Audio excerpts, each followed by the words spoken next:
Students, आज हम जो टॉपिक पढ़ने वाले हैं वो टॉपिक है रिलेशन बिटवीन इलेक्ट्रोस्टैटिक फोर्स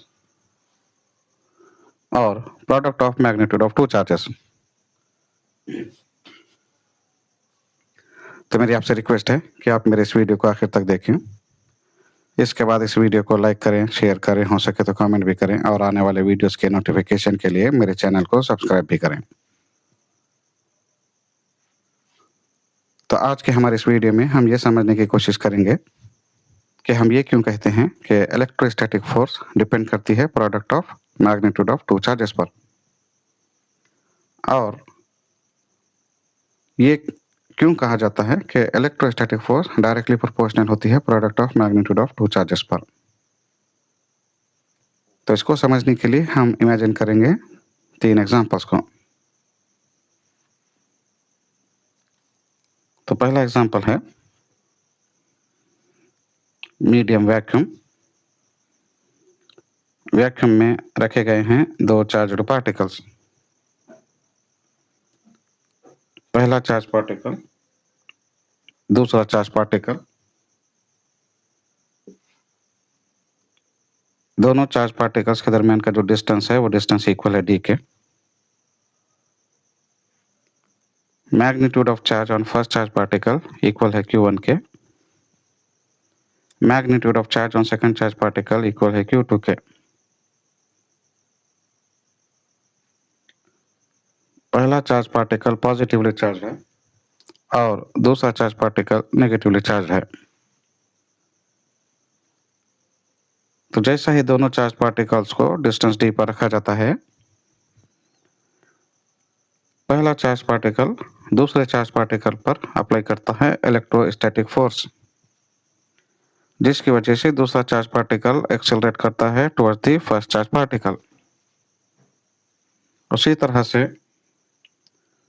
दूसरा चार्ज पार्टिकल भी पहले चार्ज पार्टिकल पर अप्लाई करता है इलेक्ट्रोस्टैटिक फोर्स, जिसकी वजह से पहला चार्ज पार्टिकल दूसरे चार्ज पार्टिकल की तरफ एक्सेलरेट करता है। तो दोनों चार्ज पार्टिकल्स एक दूसरे पर अट्रैक्टिव फोर्स अप्लाई करते हैं और इन फोर्सेस का मैग्नीट्यूड आपस में इक्वल होता है। जो फोर्स अप्लाई की जाती है इस फोर्स का मैग्नीट्यूड इक्वल होगा F के। ये था हमारा एग्जांपल नंबर 1। इस एग्जांपल में आप देख सकते हैं कि प्रोडक्ट ऑफ अगर 2 चार्जेस को कैलकुलेट किया जाएगा तो प्रोडक्ट ऑफ 2 चार्जेस इक्वल होगा Q1 Q2 के।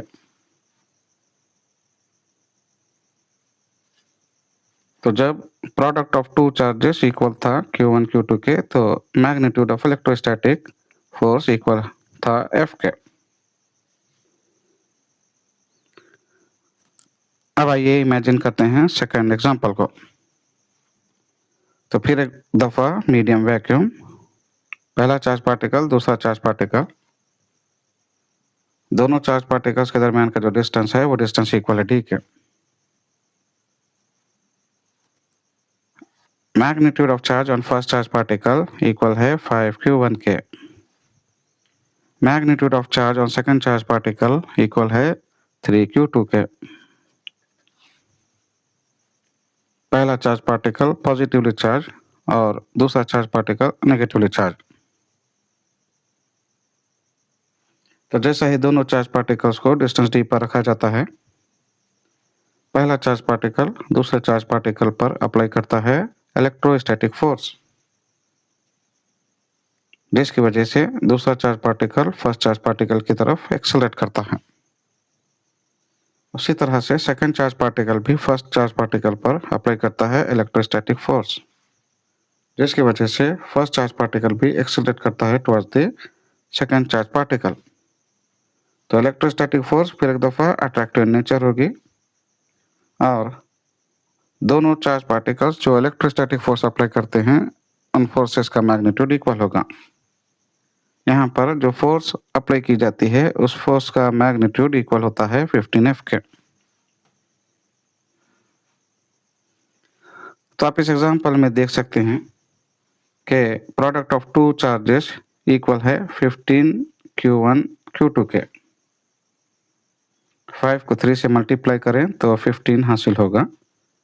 तो product of two charges 15 Q1 Q2। तो जब product of two charges 15 Q1 Q2 था तो magnitude of electrostatic force equal था 15 F के।